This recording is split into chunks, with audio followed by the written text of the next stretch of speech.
Fala, nação! Até que enfim vencemos a primeira na Libertadores. Vamos falar aí sobre o pós-jogo. Porém, Flamengo também de olho em duas joias uruguaias e retorno de craque próximo. Isso tudo e muito mais agora. Então peço, não pule nenhuma parte sequer do vídeo, pois está cheio de informações do mais querido do Brasil e do mundo, o Clube de Regatas do Flamengo. Se você é novo aqui no canal, se inscreva, ativa o sininho das notificações, comenta, compartilha e deixa aquele like. Conto com a sua ajuda para quem sabe nós não consigamos chegar aí à marca de 1000 inscritos ainda esse ano. Para quem já é inscrito aqui no canal, muito obrigado por fazer parte desse sonho e desse projeto. Mas não deixe de comentar, compartilhar e descer o dedo no like. Então, sem mais delongas, bora lá? Nação, hoje começou de vez a era Sampaoli no Flamengo e começou com o pé direito. Flamengo dominou o jogo do começo ao fim e saiu vitorioso por 2-0. No vídeo de manhã eu falei que seria 3, errei por 1. Na verdade, anularam o gol do Everton Ribeiro.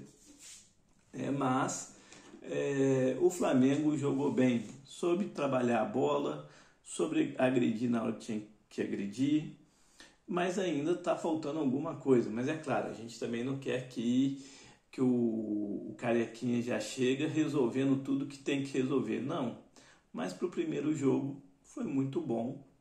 O time jogando com vontade, se impondo ao adversário fraco.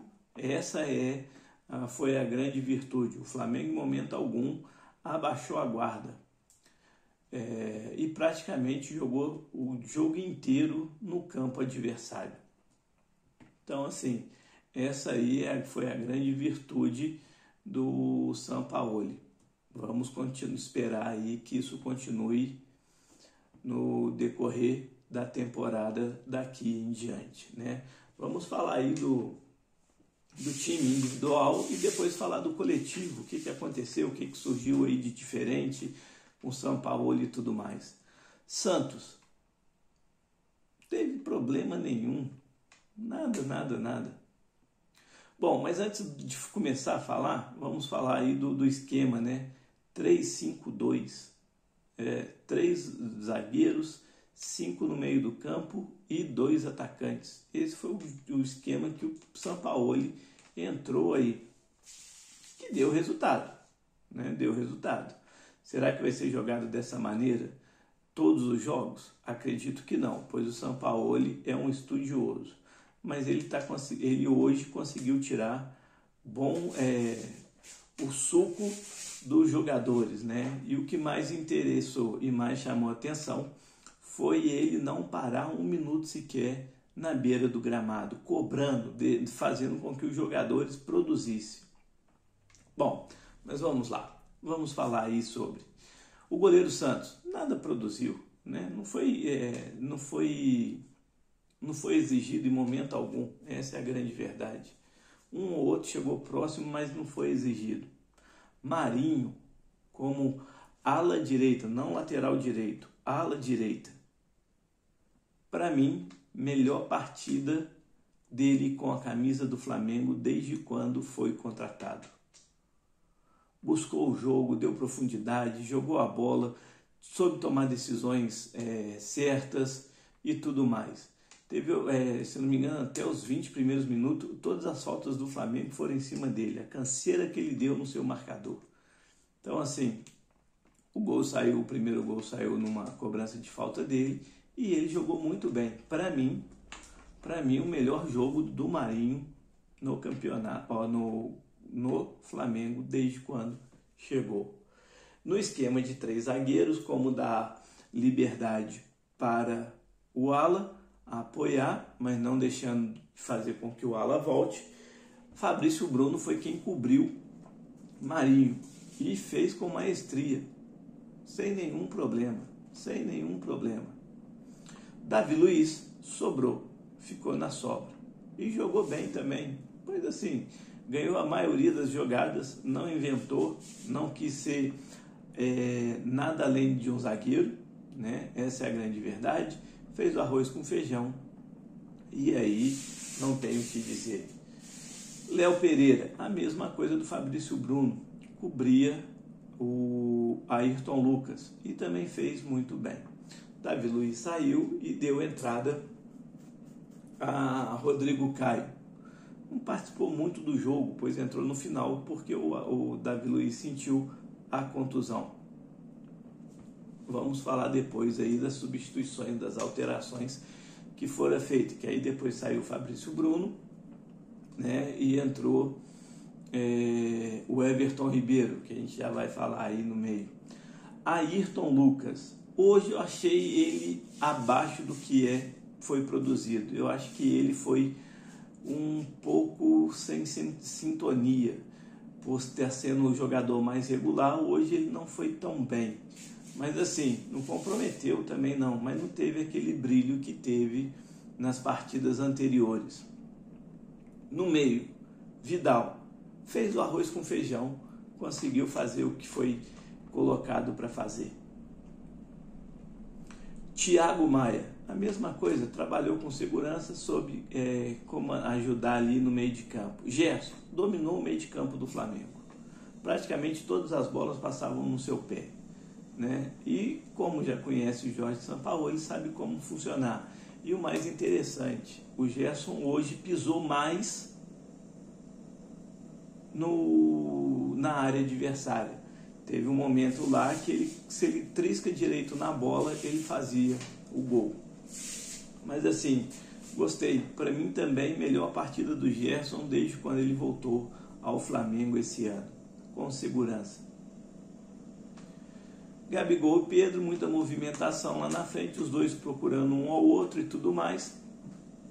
Gabigol sofreu um choque, uma falta, e aí sentiu um incômodo, né, que perdurou o jogo inteiro. Teve no segundo tempo o chute que ele deu, ele voltou a sentir a lombar e tudo mais, colocou a mão na lombar.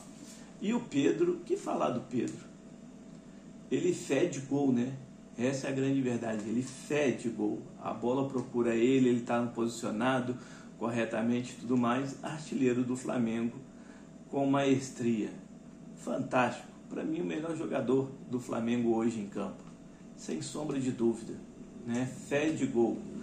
Eita, 9 bons que nós temos, né? Everton Ribeiro entrou no lugar do Fabrício Bruno. Produziu bem. O que eu achei interessante, o gol anulado porque o Everton Ribeiro fez a falta, no meu ponto de vista, mas o bacana, a maneira com que os jogadores se comunicam. O Everton Ribeiro fez a falta, sobrou para o Gabigol, ele tocou de primeira para o Pedro. O Pedro foi levando a bola e ele faz o sinal para o Gabigol fazer o facão vindo para a esquerda.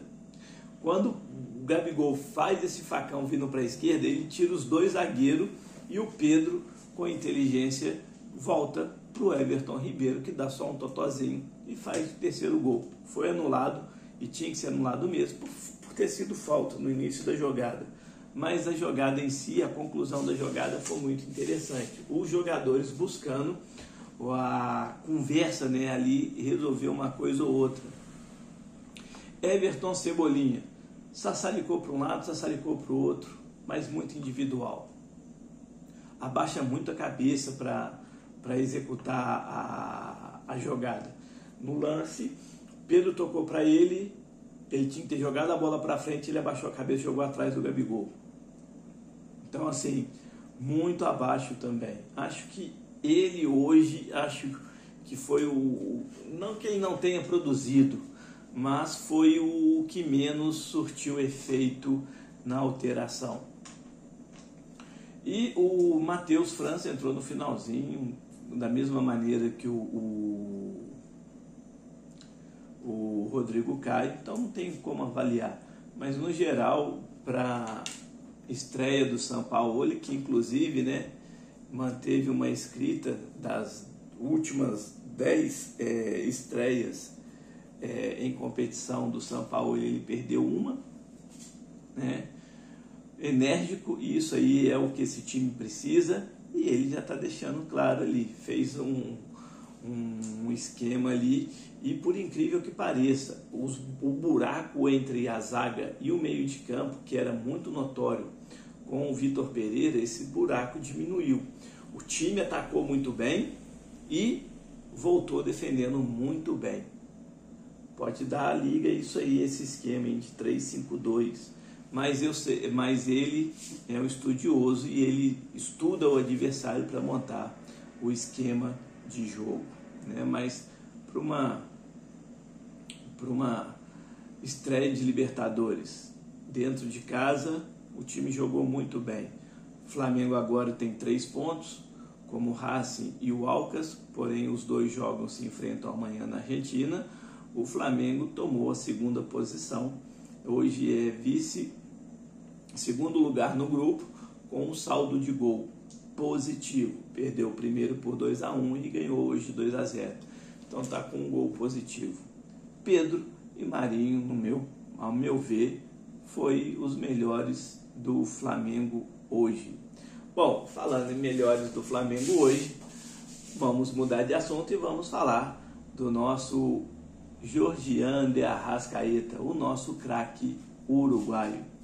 Ele em processo de transição, provavelmente aí já no início de maio, possa já estar vestindo a camisa do Flamengo em plenas condições. O departamento médico já deixou bem claro para a comissão técnica entendeu isso e sabe que é isso que precisa, só usará o uruguaio quando estiver 100% recuperado.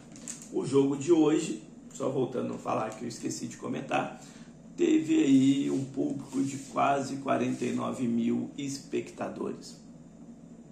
Casa cheia, mais uma vez, a torcida é sem comentários.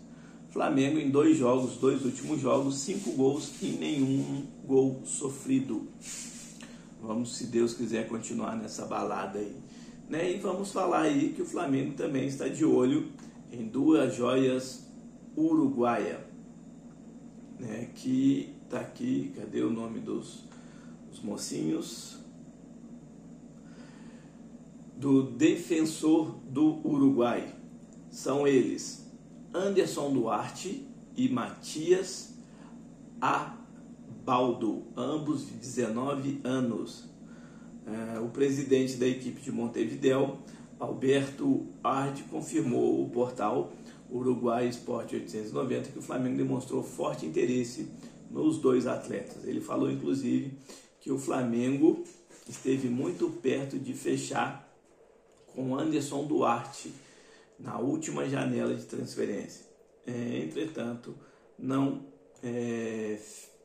teve êxito, Mas mesmo assim, os 2 jogadores continuam no radar rubro-negro. Então, voltando a falar, Matias Abaldo é meia ofensivo e Anderson Duarte é atacante. Então, ambos têm 19 anos e está aí no radar rubro-negro. Pode ser aí que na janela de transferência no meio do ano o Flamengo venha adquirir os 2 atletas. Falando aí, voltando a falar em Pedro agora é o 2º maior artilheiro do Flamengo em Libertadores da América. Passou Zico e Bruno Henrique, que hoje tem 16 gols. Então Pedro com os 2 gols hoje foi a 18. O maior goleador do Flamengo em Libertadores da América é Gabigol com 28 gols. Inclusive, se Gabigol fizer mais um gol na Libertadores, ele se torna o brasileiro com mais gols em Libertadores da América. Nação, por hoje é isso. Surgindo mais informações, amanhã estarei trazendo para todos. No mais, vamos dormir hoje tranquilo. O Flamengo jogou bem, adversário muito fraco, mas com o Vitor Pereira contra adversários fracos, a gente estava tomando um sufoco tremendo, nem sempre ganhávamos, e hoje jogamos bem, nos impusemos, fizemos valer o mando de campo, a sua superioridade técnica do elenco e na individualidade dos jogadores mostramos a nossa força. No mais, se você é novo aqui no canal, se inscreva, ativa o sininho das notificações, comenta, compartilha e deixa aquele like. Conto com a sua ajuda para quem sabe nós não consigamos chegar à marca de 1000 inscritos ainda esse ano. Para quem já é inscrito aqui no canal, muito obrigado por fazer parte desse sonho e projeto. Mas não deixe de comentar, compartilhar e descer o dedo no like. No mais, um beijo no coração de todos. Saudações rubro-negras.